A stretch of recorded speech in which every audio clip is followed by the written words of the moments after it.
তুমি বড় হয়ে কি ডাক্তার হতে চাও? না, ডাক্তাররা শুধু টাকার পাগল। টাকার কারণে আমার মাকেও সিজার করছে। তাহলে তুমি বড় হয়ে কি হতে চাও? আমি বড় হয়ে গরিবের ডাক্তার হতে চাই, যারা টাকার জন্য মানুষকে কষ্ট দেয় না। তুমি কেন গরিবের ডাক্তার হতে চাও? কারণ আমার মা বলেছে, গরিব মানুষের দোয়া সবচেয়ে বড় শক্তি। আমি সেই দোয়া নিতে চাই। তুমি কি মনে করো একা তুমি এই পৃথিবী বদলাতে পারবে? হ্যাঁ, যদি আমি একজন মানুষকেও সাহায্য করতে পারি, তাহলে পৃথিবী বদলাতে শুরু হবে। মিয়ায় আইসেই দেখি মা বাবা আমাকে নিয়ে টিকটক করা শুরু করছে। হালার কোন ঘরে ল্যান্ড করলাম, মা বাপ দুইটাই টিকটকার।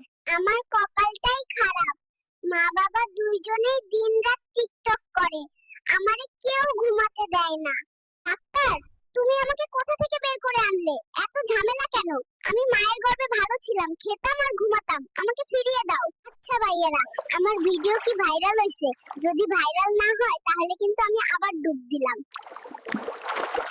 রে নাতি, আজকে এত তাড়াতাড়ি স্কুল থেকে আসলি কেন? আজকে ছুটি নিয়েছি, স্যারকে বলেছি তুমি মারা গেছো। স্কুল ছুটির জন্য আমাকে মেরে ফেললি। সবচেয়ে বেশি জাহান্নামে কারা যাবে জানেন? আমরা নারীরা। কারণ আমরা অনেকেই অকৃতজ্ঞ, যে স্বামী রাত দিন পরিশ্রম করে আমাদের জন্য তাকেই অস্বীকার করি।